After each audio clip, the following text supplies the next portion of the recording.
My name is Aesa Bjork. I live in Bergen. I'm originally from Iceland. You can see the view out of my window there. In 2007, I founded a place called S12 Gallery and Workshop here in Bergen. And you can see the picture of it there. This presentation is going to go through the development of my work in a kind of a spiraling motion, hence the title.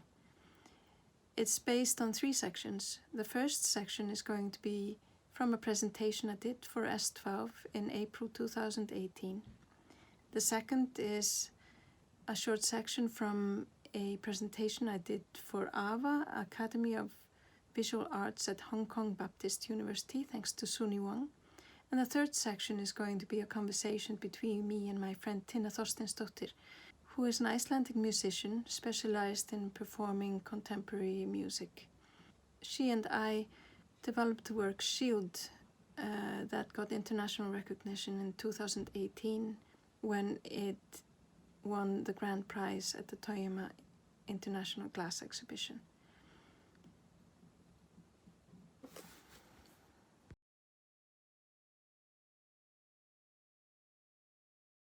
I took my bachelor's and master's in the Edinburgh College of Art, and you could say that the body has been a recurring theme in my work. So this piece is called Explosion. It's window glass, which I combined with silver stain for cathedral glass. But what I was really occupied with was exactly this. I wanted a person that was in a kind of a relaxed position but exploding at the same time, kind of coming apart at the seams. This is, as you see, in 1995. And I would say that another important aspect of my work is, from one side, the conceptual side, is this: I'm always trying to figure out ways to freeze that moment, to express that one moment in between different states. But to do that, you often need to go to extreme technical lengths. And this is an early example of that. So I wanted to grab this one moment of a person kind of turning around, but still confined within this kind of defined space. And so I basically made a big plaster bag that I went into and struggled around until I felt the plaster was setting and stopped, and hoped to get that exact moment of struggle and movement frozen in time. This is all life-size, and we had, and also typically the sculpture department was better equipped in Edinburgh for this kind of work, while the glass department was on the 4th floor, and so we had to basically run from the sculpture department in one side of the building up, have elevators ready and run up to the 4th floor of the, you know how Edinburgh is. Yeah. And it was fun. It actually worked, but that's also kind of symbolic for how glass departments often, and sculpture department, even if they're really the same thing, that they are far apart physically sometimes, even though they shouldn't be. Or mentally. And mentally, maybe. But that has always been kind of a point, that it's just another material. And but yes, unfortunately, it does need a lot of it has a lot of technical challenges. And often I do these things, and I may not be particularly happy with the result, or I fail. And I find that through time, I have these recurring themes coming up, often concentrated around the body, and there may be years that and this is actually a piece that I'm still thinking about ways that I could make it better. I still think it failed at that point. How can I solve this? How can I get that feeling across without it becoming too heavy or too, and so there's this material struggle again. This was called Fossil Memory because, again, I was trying to kind of make visible that something that's invisible. Maybe it's a mental state.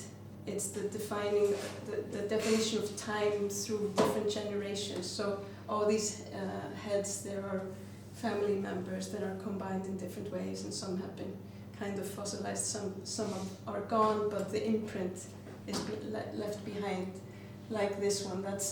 It's the hollow that kind of defines the space and makes the space visible, whatever has been removed. And so when I finished my master's at Edinburgh, I really wanted to redefine my approach. I was a little tired of this monumentalness. And so I was invited to an exhibition that was a Northern Gallery for Contemporary Art in Sunderland called Embody. And just when I was doing research for that exhibition, I came across this article in Scientific American from 1950s called Eye and Camera by George Wald. It was fascinating because it said in 1876, Franz Boll discovered rhodopsin, or visual red or visual purple, which is basically bleaches when we are exposed to light and accumulates when we're in darkness. And he, Willy Kuhne, had this, wanted to prove this and make so-called optograms or retinal photography. And the way he did this was he took a rabbit and had a bag over its head for a few minutes. I don't know exactly how long, but basically so that eyes of the rabbit had accumulated a lot of visual purple in its rods. And so, and then he took the bag off and exposed it to a window with a barred window. And then he cut off the head out with the eye and developed the retina in alum. And that's the image there that he developed. So I was, and this was in 1878, and they weren't really kind of, he went further. So here's a human optogram that was made from the eye of a prisoner that had been executed. But he actually never figured out exactly what that was that his eyes was exposed to. And I was fascinated by this. I was fascinated by the fact that in a sense our eyes are like a continuous recording, a physical recording of light and dark, like photography.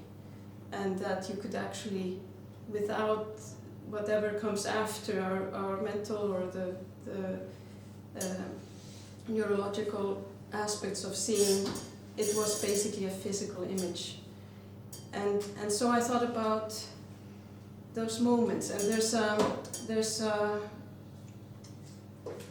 a quote here from Beckett, and there, which says, from Company of Beckett, there is of course the eye, filling the whole field, the hood slowly down, or up if down to begin, the globe or pupil, staring up, hooded, bared, hooded again, bared again.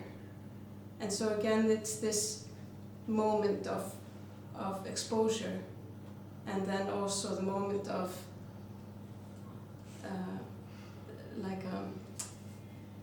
the final moment, you could say.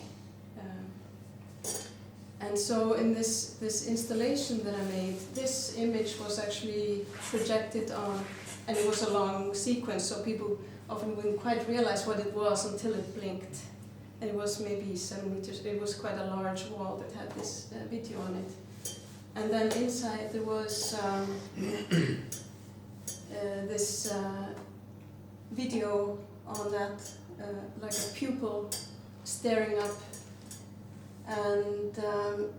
and those glass balls kind of representing those frozen images in time that are kind of abstract. No one really knows what they are. I know what they are,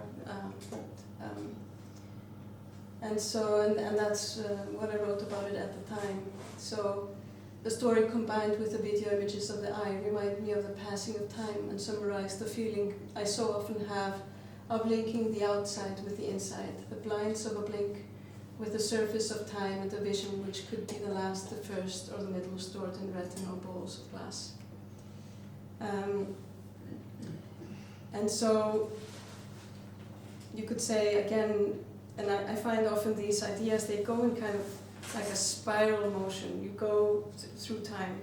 That you will see later in my work that I come back to this, but from a different angle. But the immediate continuation of these thoughts was this was just, well, I made this exhibition in Gallery Aesa in 2002, but what I'd done was I collected images from the passing of between 1999 and 2000, and I basically just collected eyes, lots of eyes from both newspapers, from the television screen, which this is, and I guess again I was thinking about the observer and the observed, and also about this. If you just focus on the eye, there's this humanity to it that if you think about news, or you can't really tell, is this what the background of this person is. Is it? There's this eye, this human being, and you see it, and you wouldn't be able to tell from just looking at the eye what kind of person that was. But also I was thinking about this passing between millennia, basically, from this border,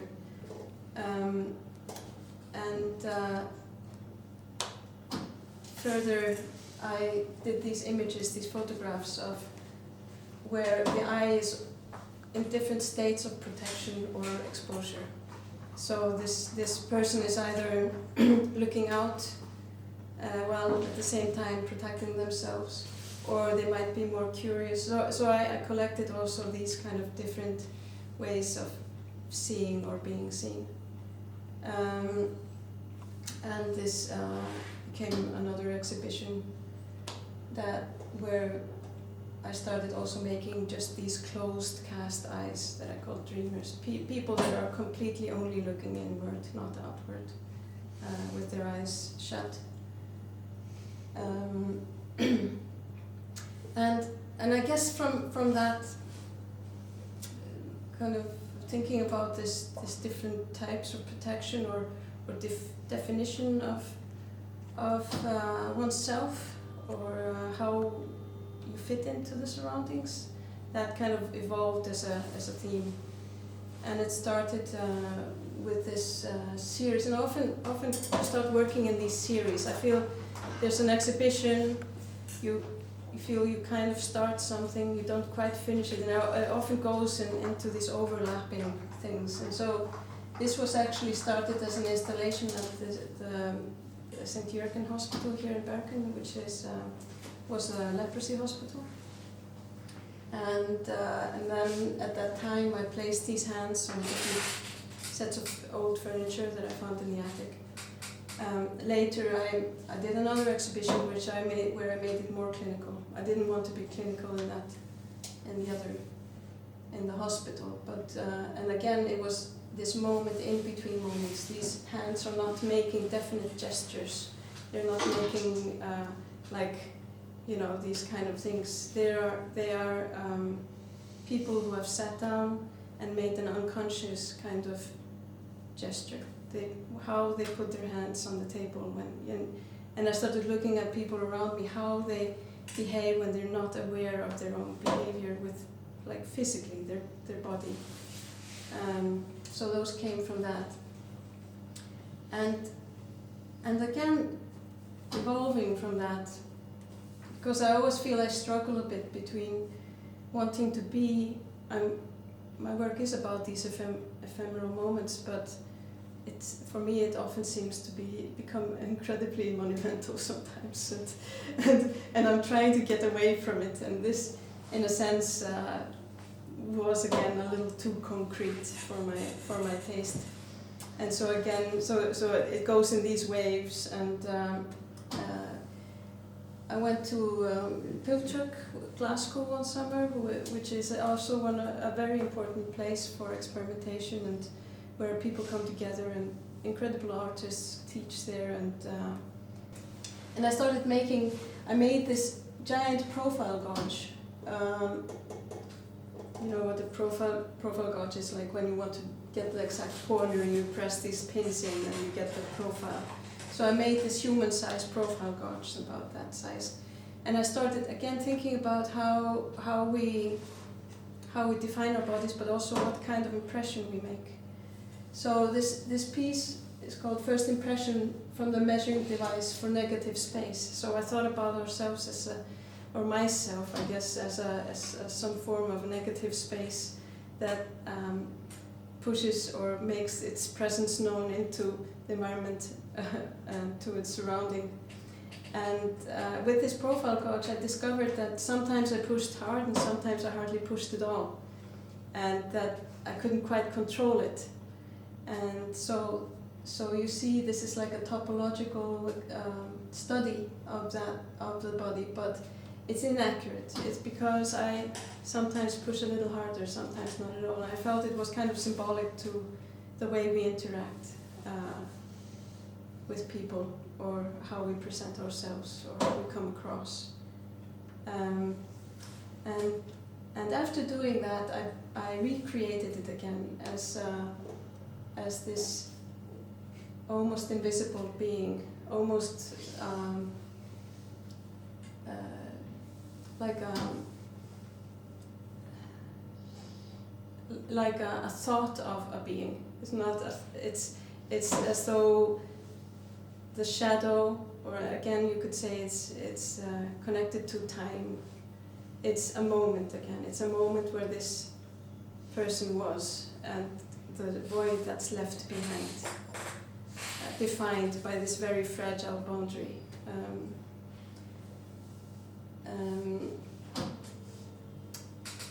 And so later in a different way, so you can see this kind of balances between these kind of solid and ephemeral.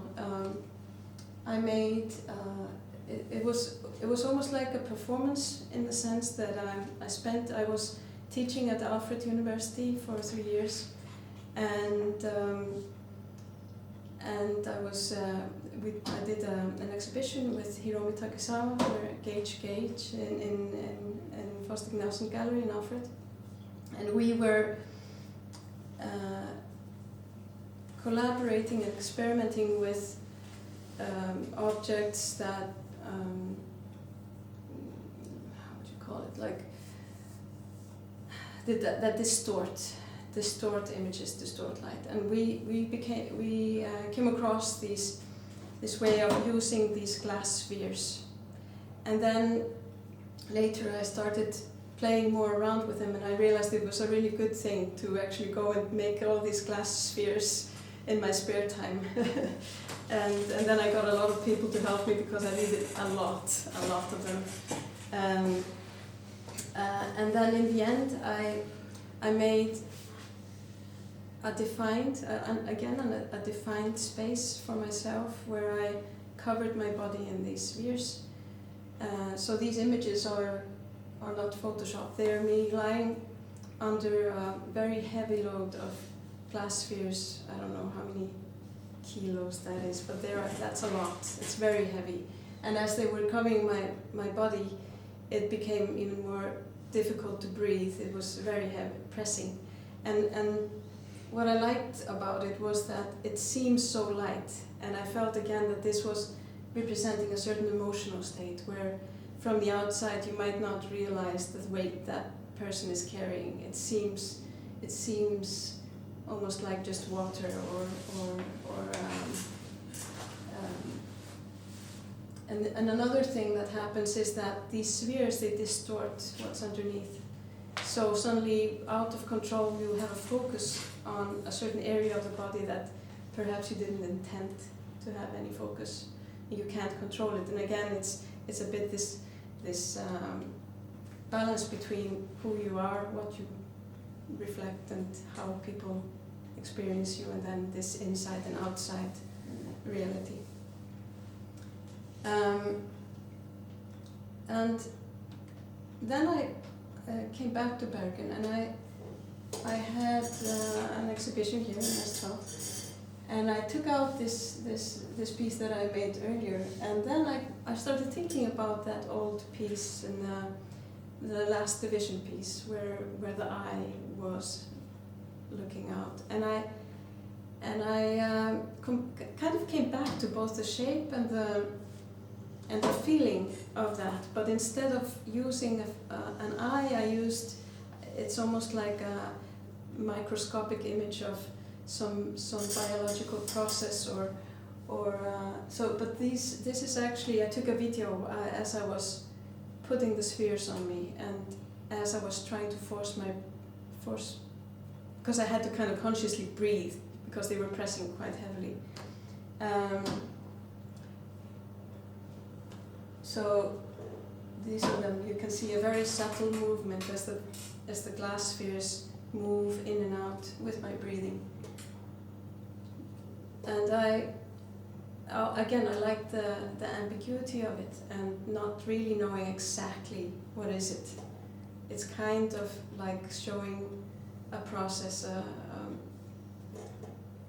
an internal process made visible. And the dome I projected it on was a similar technique, this so-called paper-thin Pate de Verre, and the dome is about this size. And I was thinking, this. I was trying to remember when did I start doing this? How did that happen? And you always start wondering what. And I just find it interesting because I'm I kind of get a kick out of trying to solve technical challenges. It seems an understatement, right?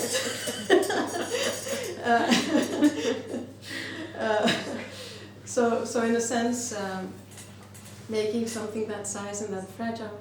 But I realized, and this again comes back to this importance of residencies, that I was a resident artist at Corning Museum of Glass in 2006. And they have blinds there, and that was kind of the reason I went there on a residency. I wanted to make again a kind of a double exposure, double reality out of these kind of. They had glass blinds, so you would see through them, but also see between them, and you can control what you see. And so that's how it started. And then I just had this urge of making something that was more and more fragile and ephemeral. And so I started playing around with powders and these frits that they had, and just trying to make them as thin as possible. And I found some pictures from that time, and they got incredibly thin, so most of it didn't get shipped back. They were just balancing there on nothing, really. But it was really, that's kind of a thing typical to do in a residency, to really just try out things and allow yourself to do that. And you could say this was just 2006, so SPAL was established in 2007. We were already in the process of establishing it from 2005 to 2007. And it just kind of confirmed this importance of having a place, a free place to take these kind of risks. And just, I don't know if you're interested, but this is the kind of process that went through. So you see there, that's the powder being laid in kind of in different gradients, kind of mixing them so they go from dark to light. And the materials, and they're basically just fused together so that they don't start moving. And it's so-called luminar. It's a very lightweight mold, because I found when you're doing these large things, if you have a really big, heavy mold, that can be a big problem. And so, yeah, you can see the process, and important, the trying to make the box afterwards. it's kind of also a challenge, and also something I sometimes even enjoy in a very strange kind of way. It's kind of, you have to solve. It's another technical issue. Another project and this is actually a current project of mine that I'm looking at now, and I still haven't found the perfect solution. I've been looking at this for a few years now, actually. And this is based on a 3D scan. So from doing the manual inaccurate scan, I'm actually playing with the more accurate 3D scanning of the body now. But then I want to see how I can split it up and expose the innards, so to speak. And so this first version, I thought this is also some practical information there. I don't know if any of you have tried PLA printing, 3D printing PLA. So what I did with that image that you saw there is basically I cut it into pieces and then I made it into 3D printed sections that were then cast. And first you burn them out, and there you see the burnout program. It's very important and as I'm sure most of you know, but the way the mold is treated also in the burnout. I know some people doing PLA burnout have cracks and things happen, but you actually need to be just as careful with that as you are when firing the glass itself.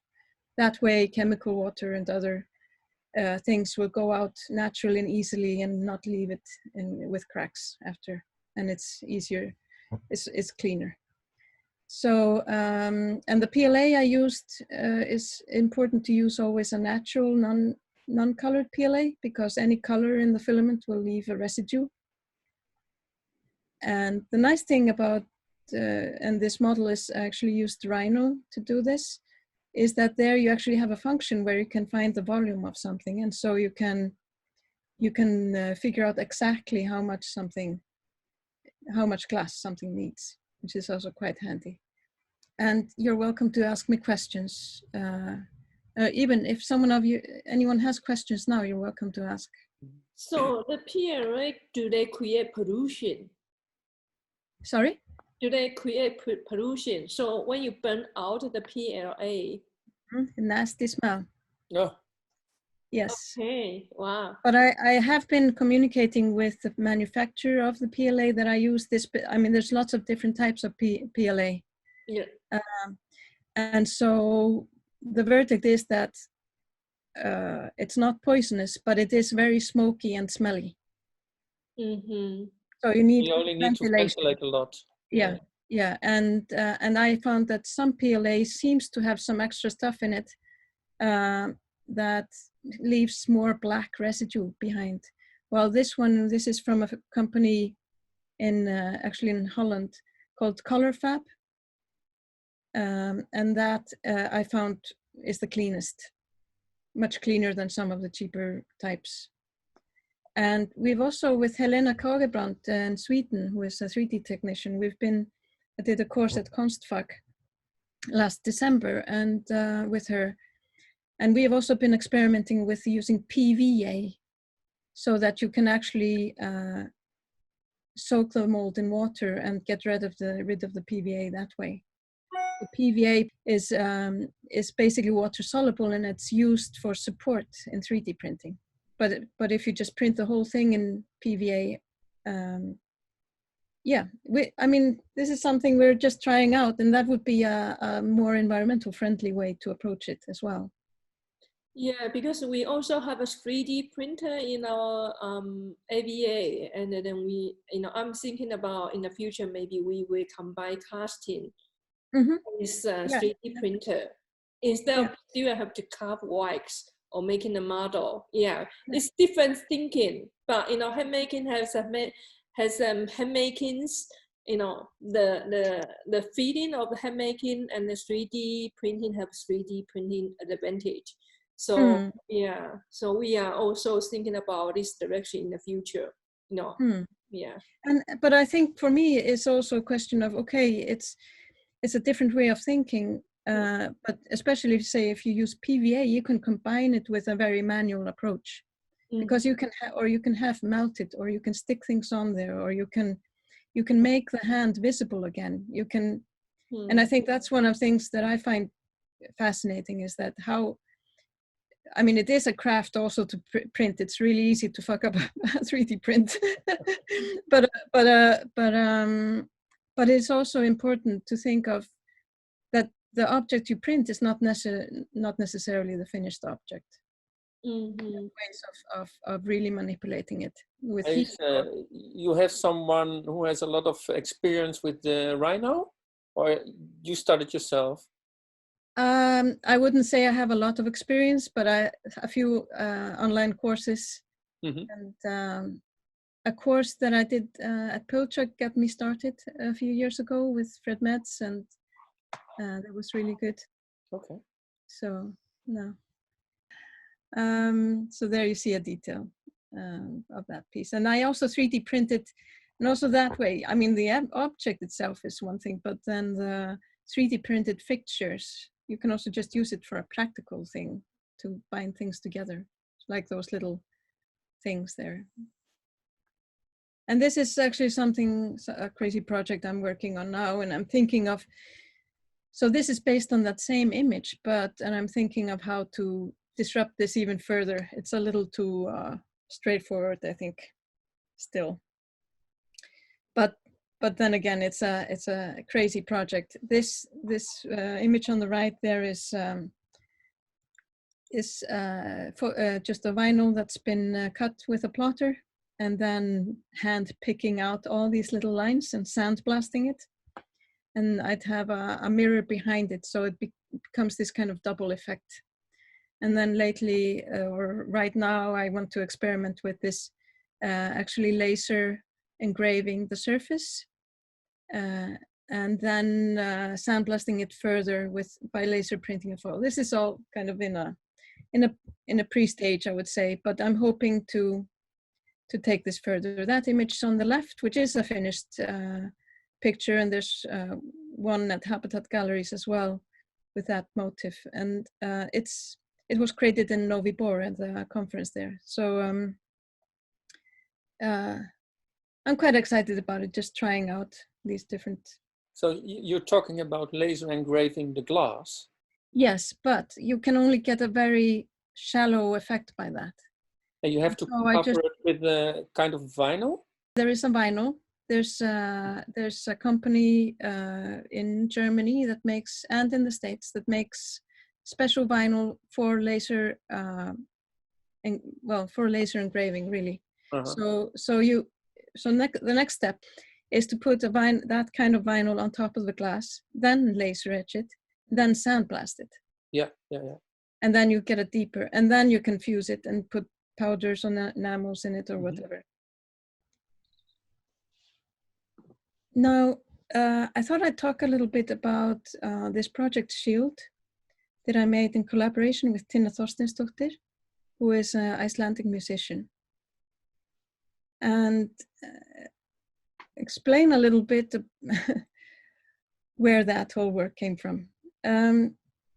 Me and Tinna, we were discussing one day over a cup of coffee, like you do with good friends, how certain things, events, and we could even say that this Corona time now is one of these quite major events, but things that disrupt our way of thinking or our way of doing things as normal.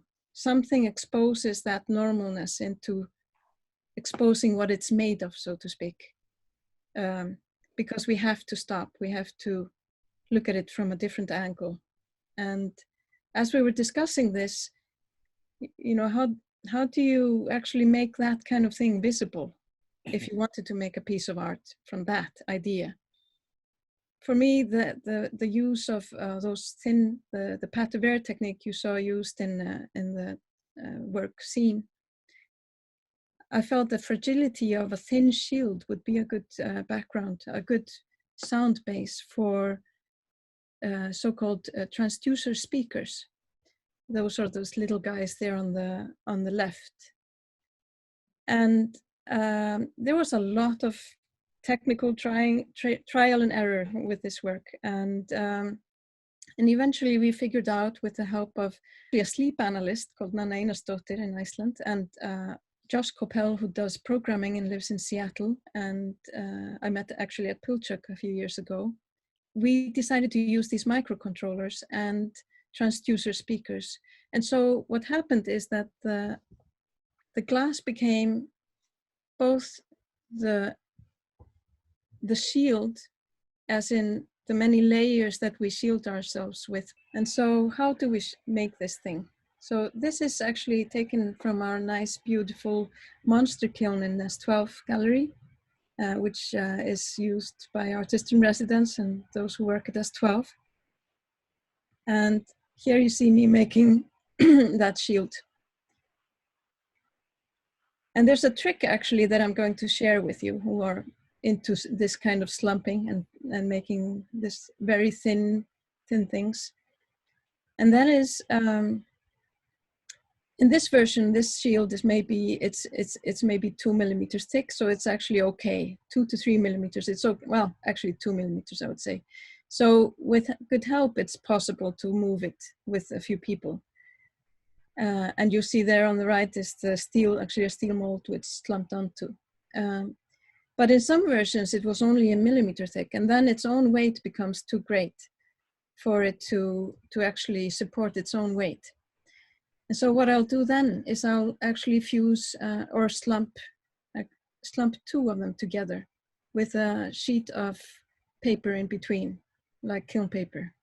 And that means that the lower version is actually going to support the one on top. This is just one of these things that you discover as you're working, that there's always a way around it somehow, if it's something you want to achieve. And sometimes making tools or support mechanisms can help you save the day. And you know, it's impossible, but it is kind of satisfying to find a system for something that's very hard to transport. So this is the crate made for Sealed as it was going to Venice and being installed. And we had to kind of carry it up this really narrow flight of stairs up to the 2nd floor. And there you see my assistant, Patricia Sikmanova, who is has helped me a lot with this work. And Adam. And they are helping me make the crate ready for transport. So basically, these shields are just like in a hammock. They never touch each other, and they just swing gently with a little kind of soft there on the side so that it never touches anything hard. And when we raise the box, they're actually hanging. So they're never actually resting on the bottom either. So that was the solution. And it's worked, 7913, it's worked so far. And now they're being stored in Hong Kong, actually.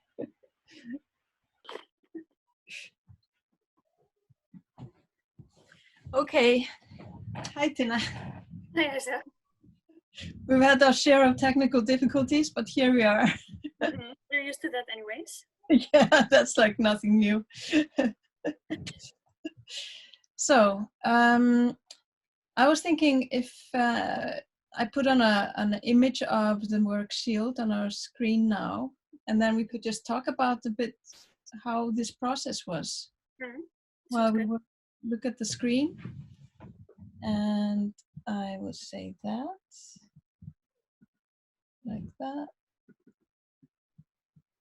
Okay. So you recognize this?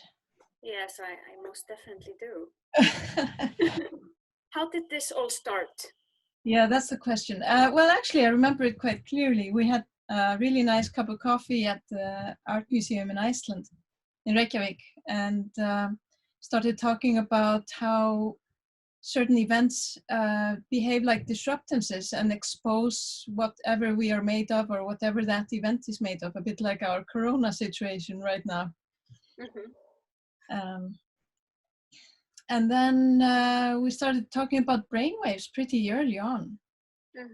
After maybe both of us experiencing how it is to not find the right words, or how different mental conditions can expose how our brain kind of goes into certain patterns, and we wanted to visualize it and see it. That's how I remember it, at least. Yeah, and I wanted to hear it. How's that? You wanted to hear it, yeah. Exactly. Yeah. And yeah, so everything started with looking deep into our own thoughts, I guess. We had very honest conversations about it. Everything was out in the open, and we found common grounds very, very soon in the process. So the concentration and focus went straight to the brain activity itself. Yeah.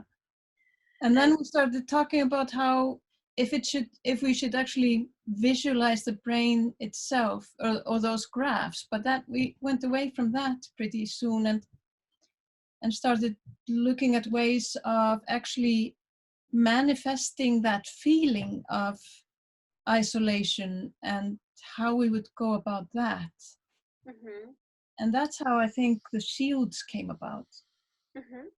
Yeah. I remember we went through extremely many processes and starting points and finishing points, but we always came back to this image even, or like a imaginary image of a shield, because that sort of portrayed everything that we were thinking about in one word, shield, and that was with us, stayed with us. Yeah, it makes a lot of sense. And then, of course, when we were discovering how to convert the brain waves over to sound, which was a major process, and thanks to our sleep analyst Tinna Thorsteinsdóttir, she managed to finally take the pure data and make it audible, and you could actually work with it. And Josh, of course, with programming of those little guys here, these little feather wings. Or music makers or sound makers. Yeah. And there's one major component there. That's the headset. Oh yeah, the headset. Emotive. Yeah, the epoch. Yeah, this kind of funny, but this is the little device that we would put on our head, and basically each of these has a number that you kind of remember not by heart now. Yeah, exactly. They all have characters like the O3 and the F4 or whatever they were called, and the AF3. They all have a certain sound. Ringing. Yeah, and you can see it very well on the graph you have there on the screen. The wonderful colors of the different channels. And we, for us seeing this for the first time after our initial recordings, this is just totally abstract. It doesn't say anything. But as soon as we started experimenting with it and going through a lot of both mental thoughts, processes, and also physical processes, it started to become a very vivid map of some activity, which we then started to understand more. And try to translate that and make that more clear for ourselves, both in the work process, in creating the work, but also how we wanted the end product to become, right? And I think it went from this very technical, very kind of scientific approach to being, we went back to this, how to get this feeling across.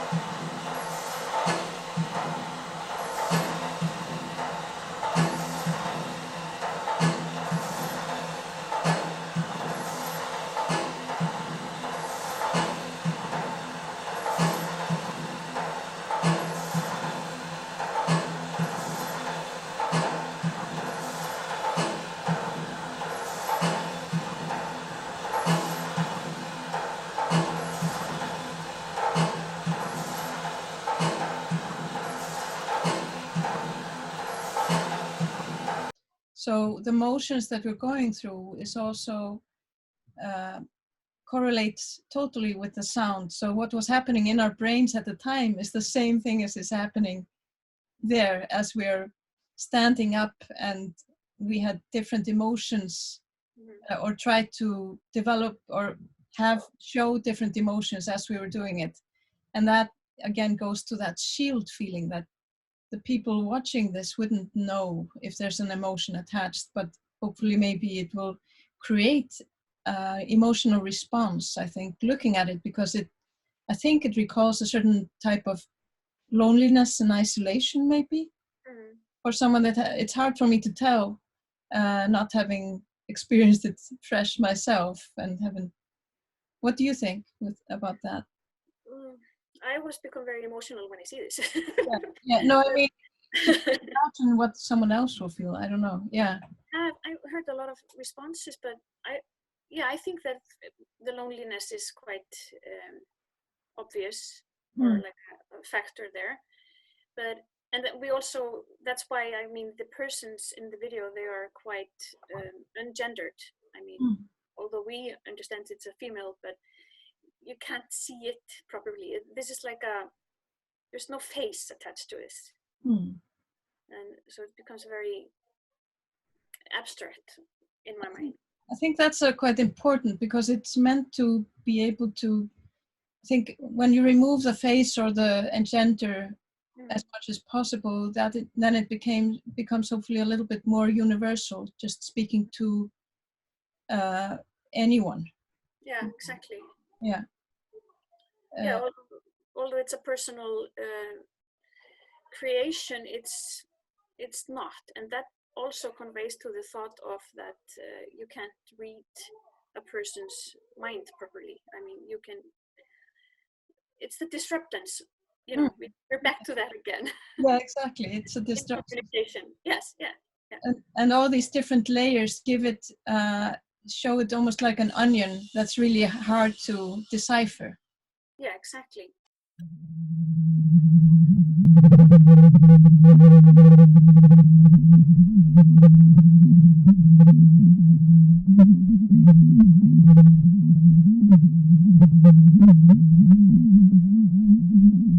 That sound that we heard there was that first pure sound before it was put on the glass, I'm pretty sure. True, yeah. It was sort of one of the earliest, raw materials, so to speak. Yeah. Don't remember which channel, but you mixed the channels in the end, didn't you? Yeah, and it was so much material, like 14 channels. That's a lot to go through, or to, you know, it's a lot of material. Yes, definitely. And then, you know, I started manipulating them and making them more interesting to hear, and to make a little composition out of it, which would be interesting for the ears. And but that was very much in liaison with the video, which we produced.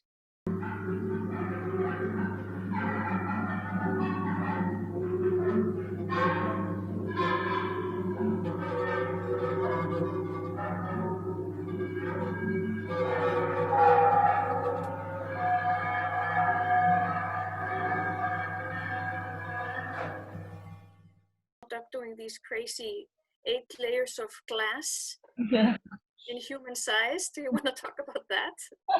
I was wondering, don't I have like yeah, there it is. See, I made a little stop motion of it. And how many shields did you break in the I mean, we had 8 in Japan, and we had 2 in Denmark. We had 3 in Venice. Yeah, I don't know if I made 18 shields or something. And crazy. I mean, I think I must have broken maybe 5 or something like that. Yeah. And but it was really, I like these kind of technical challenges, and it was really, I learned a lot from it. For example, they're so thin, they're only 1 to 2 millimeters thick. And if we go back here to this one, you can actually tell how thin they are. This is from Venice. Yeah. And that was important. I think it's pretty important, both the shape and the thinness, because then they vibrate better with the contactor speakers. Exactly. The ones here. So these are attached to the glass, and they vibrate the shield, and that's what creates the sound. Yeah, they're silent without the material, which becomes the loudspeaker in itself. Yeah. And what I really enjoyed with our last version in Venice was that it was actually, we had the original recording we took of our original emotions and movements that we projected on Shield 2. Mhm. And then we recorded the video of Shield 2 Exactly. and we mixed it with the new recording. So it's like triple. So you have the shields that are all these different layers, but you also have the recording itself that's become like the third layer involved. Exactly. And the process from Shield 1 to 3 had that in every single step, so to speak. They're all involved in each other. Yeah, yeah. And I think that's also quite important because it has something to do maybe with the memory as well. The memory of that past emotion and the past that's one step removed and then projected again. And I think it again has to do with how our brain works. Yeah, definitely. And there were new videos in all the steps and definitely new sounds. Yeah, and you did the same thing with the sound, didn't you? Exactly. You recorded that you had the pure sound that came straight from the head, so to speak, and then you had the recording of the sounds in the Shield 2, and then you made a new interpretation. We mixed each other. So first, true. me and you, and then it became just me in the first version, and then we mixed ourselves together in the second version. And even more so in the third. So I mean that's what I meant. Yeah. We've slowly turned into each other, Aesa, after yeah. after 6 years of I think it's time. There's that little video from Venice. Yeah, this is Shield 3. Yeah. You hear how different the sound is.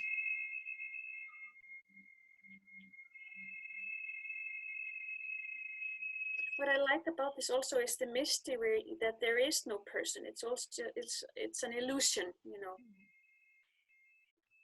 It's glass and sound, but you think there's a person behind the shield.